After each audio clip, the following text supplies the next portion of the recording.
then I will be having several scars on my body to announce my mistakes. That's because failure is a school for those who dare to take risks.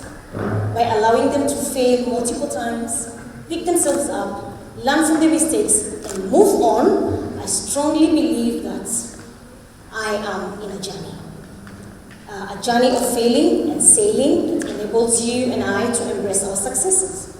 I have failed multiple times in my life, but the moment I failed to accept that I was attacked and what had just transpired, after surviving a daring attempt to save my life, and that of my 2 children, after physically being attacked by an unknown stranger in our home in 2018, that was daring. I felt like a loser.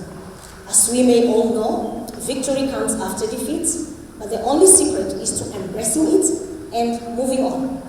Well, defeat has its own challenges. The biggest one is trauma, and it leaves us with the fear of the unknown, which in return leads to procrastination. Defeat is the mother of failure, right? A poisonous catalyst I describe as the lack of victory of an unexpected outcome. This is my story of how failure set the stage for me to reach my goal of writing my first book, Journeys and Stories, which is an inspirational memoir.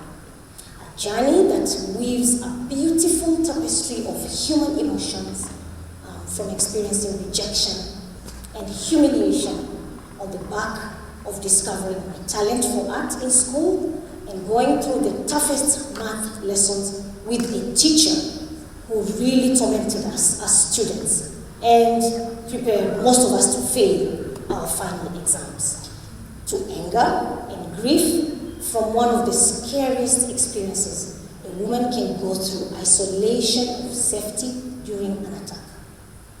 Born in the beautiful coastal region of Mombasa, Kenya, among other 6 siblings, I grew up as an outgoing student who admired the teaching profession through the eyes of my teachers until I reached Form 2, which is equivalent to grade 10 here at ASM, and started fearing school because of our maths teacher, Mr. Rapul. He was a harsh man and he was so mean. He gave little examples of the content that he taught in maths or no at all. And he expected us to pass and do our homework. With all that, it was torture. I was among those who failed in math. I moved on to college and things changed. I had an amazing math teacher who trusted in us, and she put so much effort in supporting our journeys. I graduated and started loving math after that. And again, guess what? I passed my math, and I was also awarded the Arts Student of the Year. This was after putting so much effort in my learning goals and forging ahead and forgiving my maths teacher. Upon graduating from college as a teacher, I have seen my professional journey grow as an international educator, and my strength in overcoming fear and failure grew while imparting knowledge to the children and sailing through strong until one day things changed again. It all began with a tickle on my feet. I kept feeling this weird touch on my toes, and I woke up abruptly. It was freezing cold that night, and it was pouring heavily outside. At first, I thought I was dreaming. Then I realized this was someone I did not know in my room. As I tried to look keenly, I realized it wasn't my husband. Actually, he was to come back home the previous evening from work, but he never made it due to unavoidable circumstance. I still remember until today. After that last call he gave me, and before I retired to bed, and to be honest, I didn't feel very comfortable after that. So, to prove myself right, I decided to wake up in order to find out what was really happening. Shaking in the freezing cold night and the dark room, I decided to grab the bed switch right behind my pillow to turn the lights on. I hadn't realized the situation was not very conducive at all. It came to my senses immediately. The lights were disconnected. And that moment was not safe at all.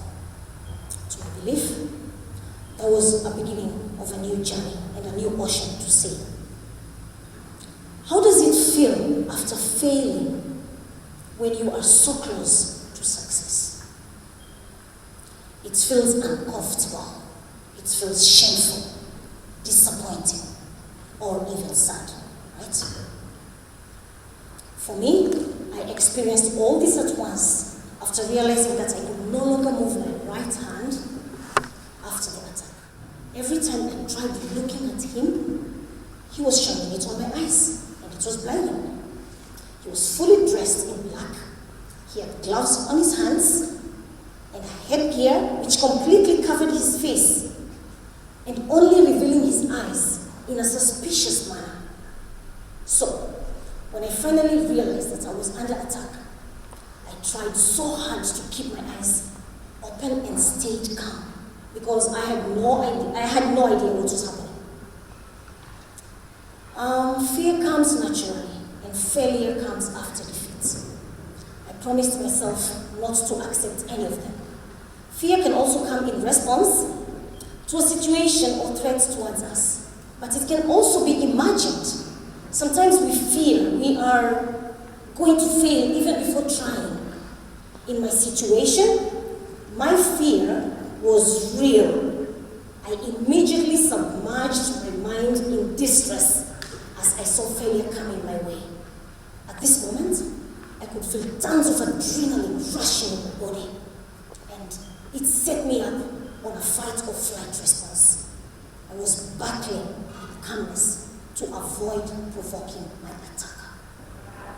I could feel my heart pumping blood profusely, and my body was so angry. Fear was real at that moment, but at the same time, I was able to remain extra calm. I took a few breaths of air, and I tried not to make a single sound. I did not make a move at all. All I did was put my eyes straight on the heavy metal door, cautiously and scheming how to escape from the danger I had fallen into. With the help of the lights of my attacker's torch, I was able to quickly dash towards the heavy metal door that led out to the veranda. And how I opened both latches at once remains anonymous to me until today. I did not know where I was going, but I knew something mysterious was going to happen. I found myself out to my neighbor's door, and I was pounding it with all my might. Out of fear, she could not open the door to my rescue. I did not give up because I failed to get help that I was looking for.